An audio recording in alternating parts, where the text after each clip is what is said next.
Hi guys, today we're covering a 2020 horror thriller movie called Getaway. Spoiler ahead, watch out and take care. The opening scene of the movie shows a body being dragged by an unidentified person. Just then, Tamara, a young lady, wakes up in her bed after having a nightmare. Up next, another unidentified person and two other people are seen digging a grave. One morning, Tamara has a bath in her bathtub. Upon finishing her business, Tamara listens to the news on the radio about a young woman who is missing. She then leaves her house for a girls' trip by the lake. There, Tamara meets Jerry, an admirer of Tamara and sheriff deputy at the door. Jerry begs Tamara for another date, but she humbly refuses. She promises to call Jerry, and the duo says goodbye to each other. Tamara hits the road after her chat with Jerry and calls Maddie and Brooke, who are her friends, on the phone, informing them that she's on her way. Shortly afterward, Tamara's car runs out of fuel in the middle of the road. She parks beside the road to think of her next move. Moments later, a truck parks right behind Tamara's car. The bearded man who goes by the name of Merv comes out and asks Tamara what the problem was. Tamara tells him that she ran out of fuel. He tells her that he's willing to help if there's something in it for him. Tamara reconsiders Merv's condition for helping her.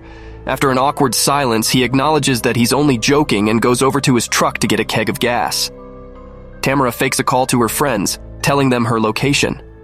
Upon putting down the phone, Tamara looks outside her car window and sees Kib, Merv's brother. The brothers ask Tamara where she is headed. After she tells them, they suggest they all go have a party by the lake, but Tamara tells them her friends are waiting for her. Tamara thanks them for the gas and drives away. The brothers followed suit shortly. Up next, Tamara gets to the lake and goes looking for her friends. Just as Tamara arrives, Brooke goes to some boys to get shots of drinks from them. The boys ask Brooke where she would be later in the day, and she tells them that she and her friends will be at the bar in town.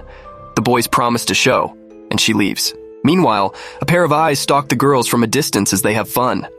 Getting ready for the night inside their motel room, Tamara and her friends hear a noise from outside. The trio goes to investigate. They see a man walk by. This prompts them to turn off their lights. Now scared, they move slowly to the door, only to find out that it is Jerry at the door. Jerry brings Tamara a flower, and the duo have a chat. Before Jerry leaves, the girls tease Tamara about Jerry.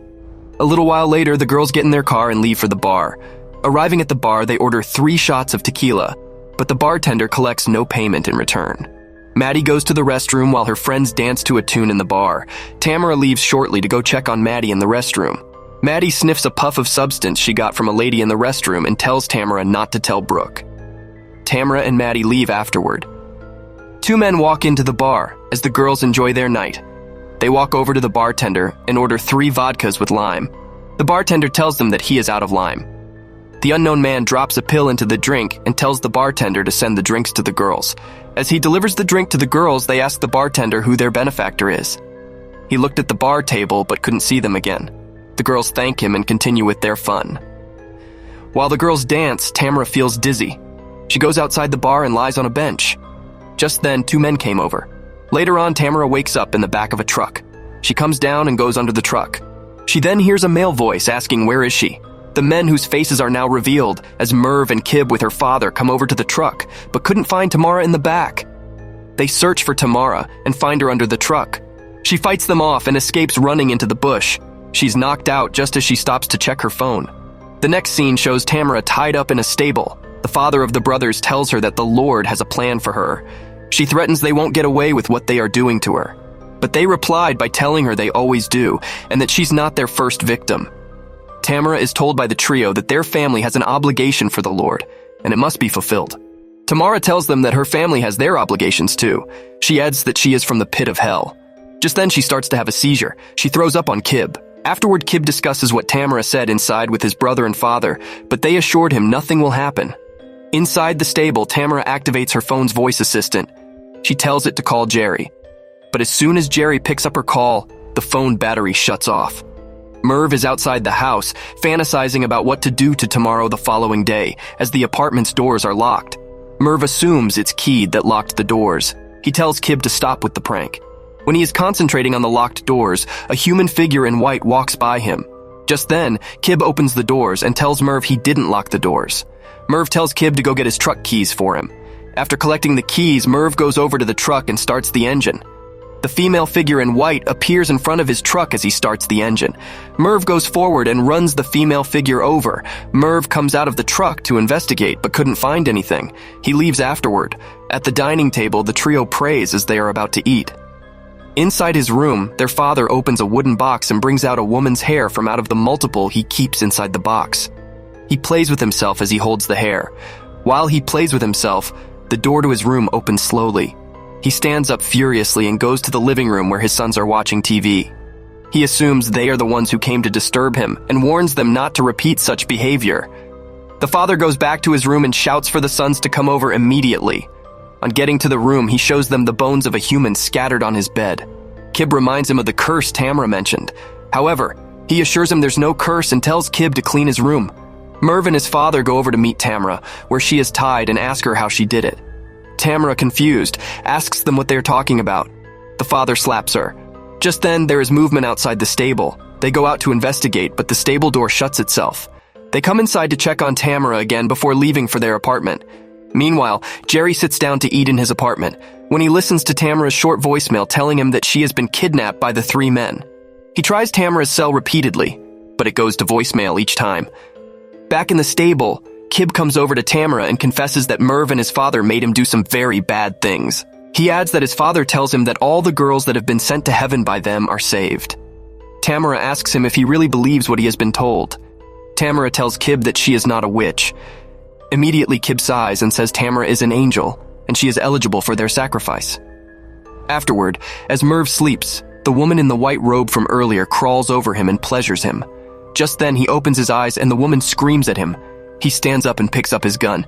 Merv goes to their father's room, where he finds him facing the wall with writings on it. "Do you miss us now?" Kib comes into the room too.